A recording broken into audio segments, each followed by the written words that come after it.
ఓం శ్రీ గురుభ్యో నమ.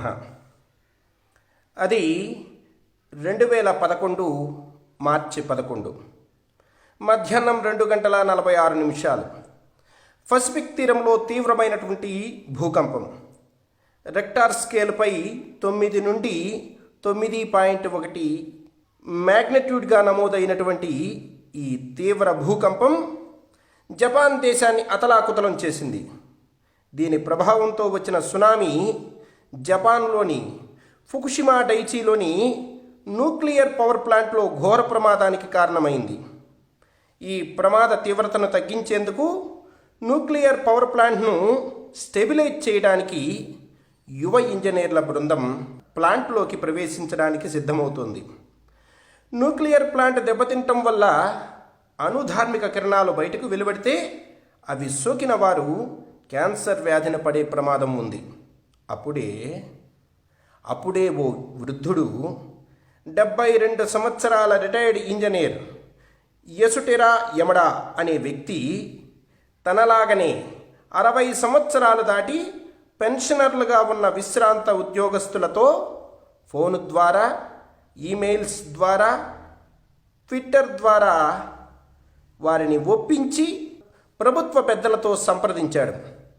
ప్లాంట్లో యువకులు ప్రవేశిస్తే వారికి క్యాన్సర్ వచ్చే ప్రమాదం ఉందని, వారి స్థానంలో తాము వెళ్తామని, జీవితంలో అన్నీ అనుభవించిన తాము ప్లాంట్లోకి వెళ్ళి పని పూర్తి చేసుకొని వస్తామని చెప్పాడు.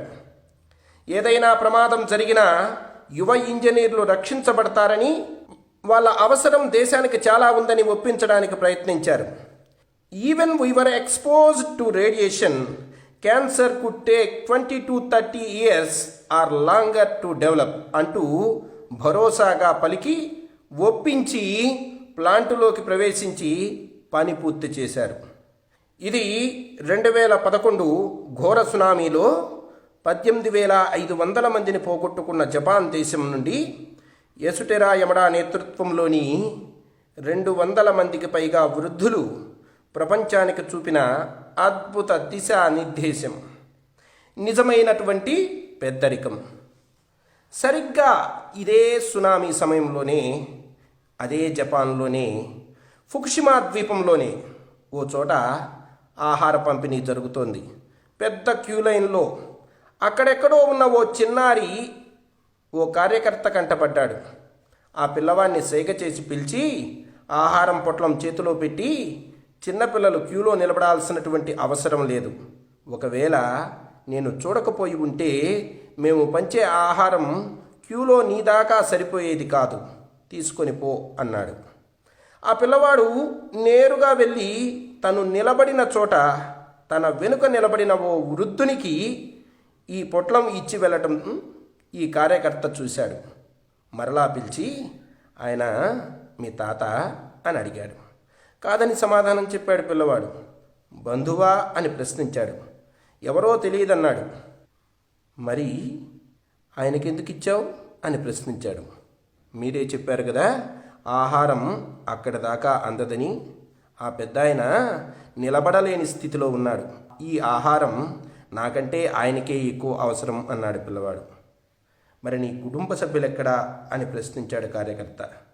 నిన్న వచ్చిన సునామీకి ఎక్కడ వాళ్ళు అక్కడ చెల్లాచెదురమయ్యామని వెతుక్కోవాలని సమాధానం చెప్పాడు పిల్లవాడు.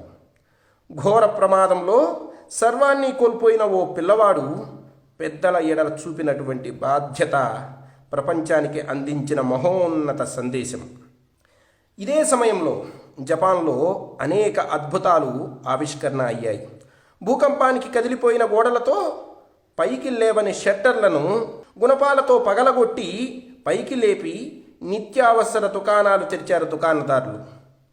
జేబు నిండా డబ్బులున్నా ఎవరూ ఒక రోజుకు మించి సరుకులు కొనలేదు ప్రజలు.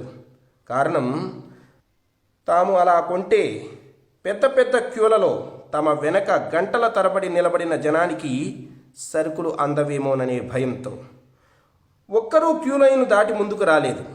ఇది జపాన్ ప్రపంచానికి చూపించినటువంటి ఆదర్శం. పత్రికలు, ప్రసార మాధ్యమాలు చావుల సంఖ్యను, హృదయ విదారక దృశ్యాలను పదే పదే చూపుతూ ప్రజలను భయపెట్టలేదు, భయంతో చంపలేదు. చావులతో వ్యాపారం అంతకంటే చేయలేదు. ఇది ఆనాటి కష్టకాలంలో ఆ దేశ ప్రసార మాధ్యమాల ఆదర్శవంతమైన పాత్ర.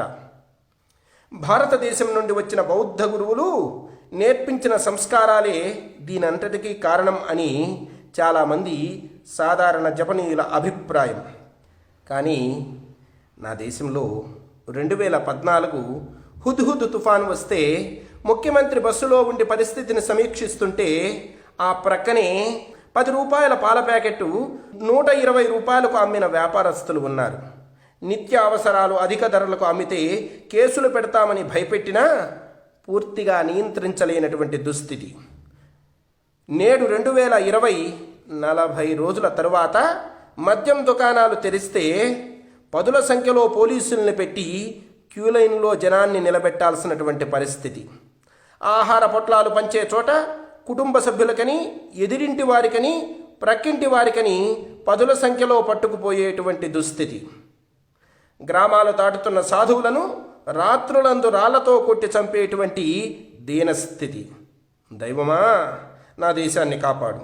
ప్రపంచానికి వెలుగులు పంచిన ఈ దేశం నేడు చీకటిలో మసలుతోంది. ధర్మజ్యోతిని వెలిగించు, సంస్కారాల త్రోవ చూపించు, సద్బుద్ధిని ప్రసాదించు, సన్మార్గంలో నడిపించు. దివ్యంగా భవ్యంగా నా భారతానికి పూర్వ వైభవాన్ని కల్పించు. ఓం ప్రశాంతి. ఓం తత్సత్.